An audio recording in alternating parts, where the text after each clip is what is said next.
Bangladesh cricket দল মনে হচ্ছে বিদেশের মাটিতে গিয়ে তারা ক্রিকেট খেলা ভুলেই গেছে।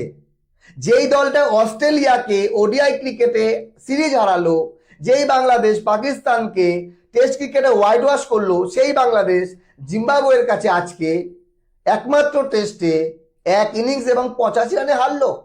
মনে হচ্ছে বাংলাদেশি প্লেয়াররা রাত জেগে জেগে আর্জেন্টিনা এবং ব্রাজিলের বিশ্বকাপ ম্যাচগুলো দেখেছে, সেই জন্য ক্রিকেটের প্রতি তাদের এত ইচ্ছা বা মনোযোগ নেই। এই জিনিসটাই আমাদের সঙ্গে হয়েছে। না হলে ক্রিকেটের ইতিহাসে প্রথমবার আমরা টি-20 চ্যাম্পিয়ন হওয়ার পরে আয়ারল্যান্ডের মতো ছোট একটা দলের কাছে আমরা হেরেছি। যাই হোক, ক্রিকেট একেই বলে ক্রিকেট। ক্রিকেটে যে কোনো সময় যে কোনো কিছু হতে পারে। তো বিষয় হচ্ছে বাংলাদেশ ক্রিকেট দল এই টেস্ট ম্যাচে কি করলো। বাংলাদেশ প্রথমে ব্যাট করে 140 রানে অল আউট হয়ে যায়। আমি ভেবেছিলাম সবার মতোই যে বোলিং পিচ নিশ্চয়ই, তাহলে জিম্বাবুয়ে ওই 120-30 করবে, কিন্তু জিম্বাবুয়ে করে 410। আর জিম্বাবুয়ে যখন 410 করেছে তখনই আমি বুঝে গেছি এই ম্যাচ বাংলাদেশ 100% হারবে, কোনো উপায় নেই। কারণ দ্বিতীয় দিনের খেলা শেষে অবস্থা খারাপ ছিল বাংলাদেশের। আর বাংলাদেশ আজকে হাফ দিন যেতে না যেতেই অল আউট হয়ে গেল মাত্র 185 রানে।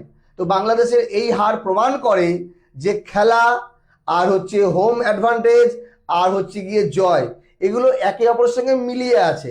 এই জিম্বাবুয়ে বাংলাদেশের মাটিতে পাত্তা পাবে, বাংলাদেশের সঙ্গে পাবে না। কিন্তু সেই জিম্বাবুয়ে বাংলাদেশকে গোহারা হারালো। মানে বাংলাদেশ পাকিস্তানকে পাত্তা দেয় না নিজেদের ঘরের মাটিতে, সেই বাংলাদেশ পাত্তা পায় না জিম্বাবুয়ের মাটিতে। যাই হোক, হোম অ্যাডভান্টেজ প্রত্যেক দল নেয়, আয়ারল্যান্ডের দলও নিয়েছে, সেই জন্য আমাদেরকে হারাতে পেরেছে। তো বন্ধুগণ, এই টেস্ট ম্যাচ এখন সিরিয়াস নিচ্ছে না দর্শকরা, কারণ সবাই ফুটবলে ব্যস্ত।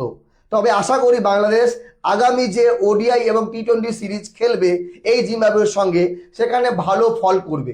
তবে অবাক হলাম, এই টেস্ট ম্যাচে দুটি দল বাংলাদেশ এবং জিম্বাবুয়ে 4 জন করে বোলার ব্যবহার করেছে।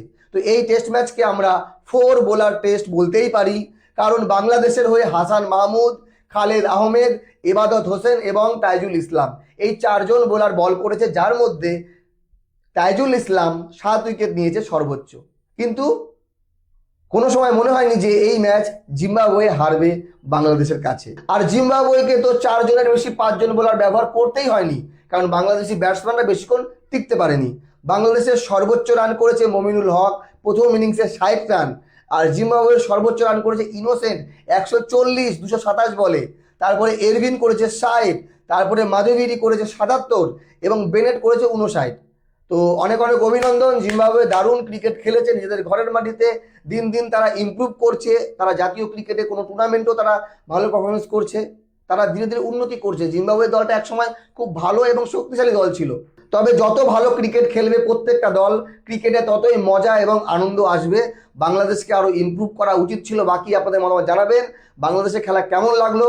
বাংলাদেশ 2বার ব্যাট করলো এবং জিম্বাবুয়ে 1বার ব্যাট করেছে। তো জিম্বাবুয়ের একবারের ব্যাটিং লস হয়ে গেছে। আর এই ম্যাচ কারা কারা গুরুত্ব দিয়ে দেখেছেন, কারা কারা দেখেননি, সেটাও কমেন্ট করে জানাবেন। কারণ সবার মাথায় এখন ফুটবল ফুটবল, তো ক্রিকেটে এখন কেউ ধ্যান দিচ্ছে না। হলে এই বাংলাদেশ দলকে নিয়ে অনেক সমালোচনা, অনেক ট্রল হতো। বাংলাদেশ জিম্বাবুয়ের কাছে এক ইনিংস এবং 85 রানে লজ্জাজনকভাবে টেস্ট ম্যাচ হারলো। ভালো থাকবেন।